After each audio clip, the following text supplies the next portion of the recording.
This is Akashvani. In the program Spotlight, now we bring you a discussion on National Disaster Management Authority guidelines for prevention and management of cold wave. The participants are Krishna S. Vats, member NDMA, and Omvesh Upadhyay, anchor. Listeners, as winter tightens its grip, we delve into a vital discussion on the recently issued cold wave advisory.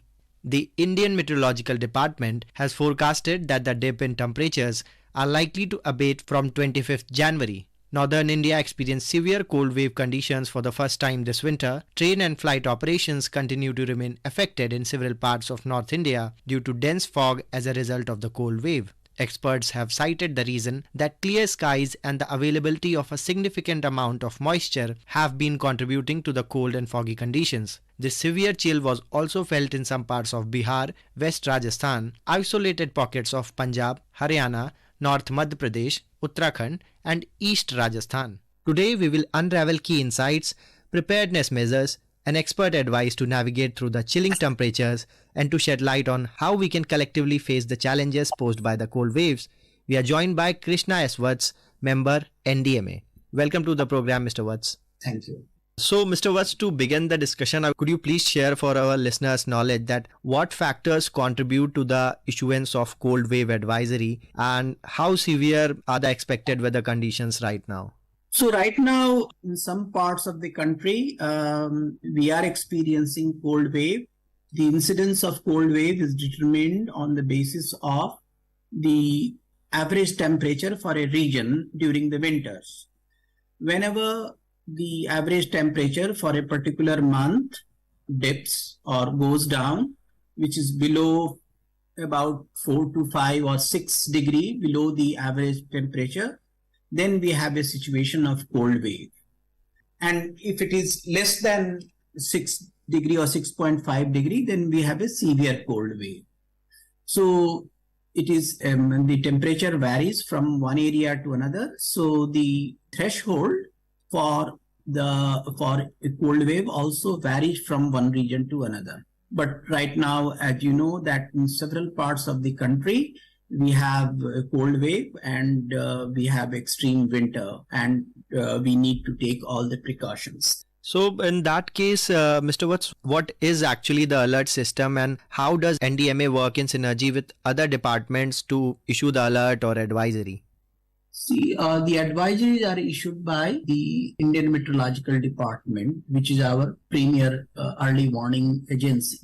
They are giving us the forecast for temperature, and based on the forecast, we are in touch with the state governments, and the state governments in turn inform the districts. So, and at the level of the districts, essential precautions are taken for protecting people from cold wave. So that's the kind of the protocol that we observe for protecting ourselves against cold wave. And then can you please provide an overview of the cold wave advisory issued by the NDMA and what specific regions does it cover? What are the do's and don'ts? It covers all the states which are experiencing winter. And we convene meeting of all the states and ask them to prepare action plans to deal with cold wave. What we do is that we tell them that these plans need to be prepared at the district level, and the districts need to take all the possible actions to protect people. It includes the necessary advisories that are issued at the district level. It also includes certain facilities that need to be provided to accommodate people who are not able to deal with extreme winter on their own. So, for example, if we need to start night shelter, somewhere we need to start the open kind of heating systems, so we bring wood and then set the fire so that, people can experience the heat. So these are some of the local arrangements that are made as the cold wave action plan at the district level. And the NDMA actually just works with the state government so that they are prepared for these eventualities. Mr. Vats, you talked about cold wave action plan for districts and also highlighted how states are informed about this well in time. Can you please also share with our listeners that are there any specific measures that are advised for individuals or communities or vulnerable populations such as elderly, children, or those who are not able to gather the facilities to safeguard themselves against the cold wave? First, stay indoors and keep yourself warm. Avoid variations in temperature. Keep yourself hydrated. Eat warm or hot food, and dress yourself in layers of clothes. These are some of the things that you should do to keep yourself protected against winter. Mr. Vats, how is the authority working to communicate the advisory effectively? We are issuing the advisory at the district level, and we also put it through the media channels. People must keep themselves safe. In that case, Mr. Vats, how the National Disaster Management Authority coordinate with meteorological departments and other relevant agencies to monitor and assess the evolving cold wave conditions? Because we know that in North, the winters come around last week of October or from November month, and then people might experience this till the time of February. But what specific conditions are there that we consider a time as cold wave, and how do NDMA assess that? As I mentioned, we keep a tab on the temperature. We monitor temperature, and whenever the temperature goes below by 4 to 6 degree, below the average temperature for that month and for that region, in that case, we issue the advisory for the cold wave. So we reach out to that particular state and ask them that they should take all the possible precautions at the district level to protect people. Absolutely. And if we look beyond the current advisory, Mr. Vats, what long-term strategies is the NDMA considering to enhance resilience and preparedness for future cold waves and extreme weather events? The cold waves are very for a few days. So the important thing is that we need to have a standard operating procedure. Whenever there are days when the temperature goes down abnormally, we need to take precautions. These are the temperature variations, and we just need to adapt ourselves better.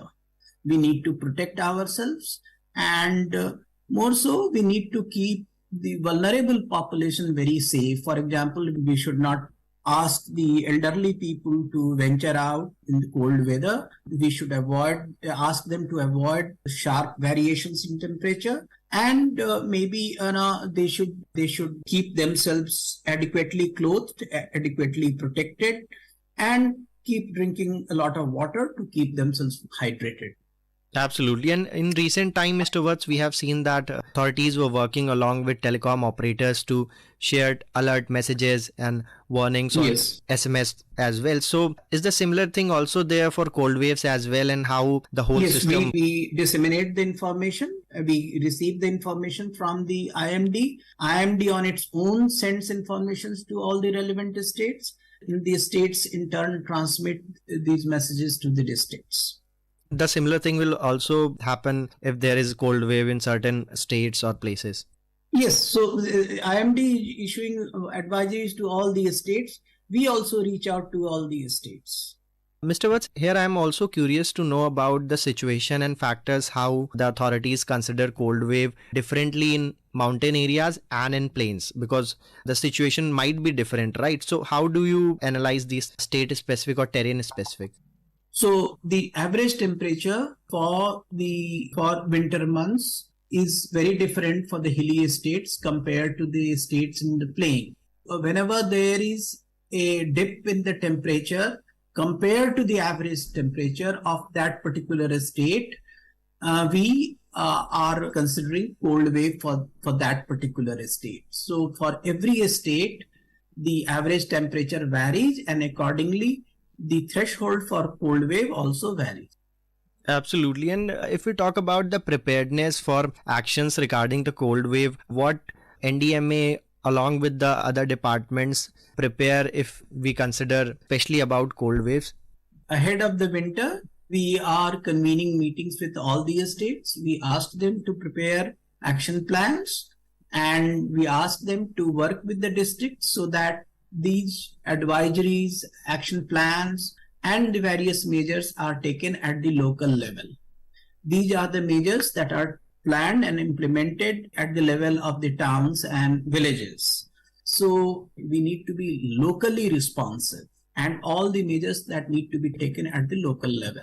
All right. And as you said, Mr. Watts, that we coordinate with the local level. So what are the nodal departments or people through which state and districts are coordinated and informed on time? This is at the state level, it is the State Disaster Management Authority, and at the district level, it is the District Disaster Management Authorities. The district administration is actually responsible for implementing the cold wave action plan.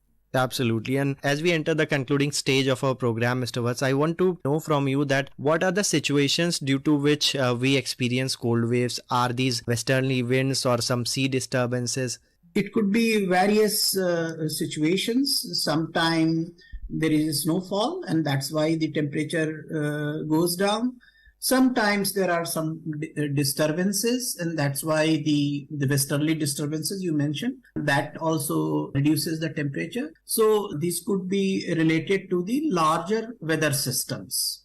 Can we consider that due to the climate crisis or the situation that we are seeing right now, many experts are saying the issues like El Nino and all that. So does these conditions also affect the frequency and impact of cold waves or heat waves in summers, as we can say?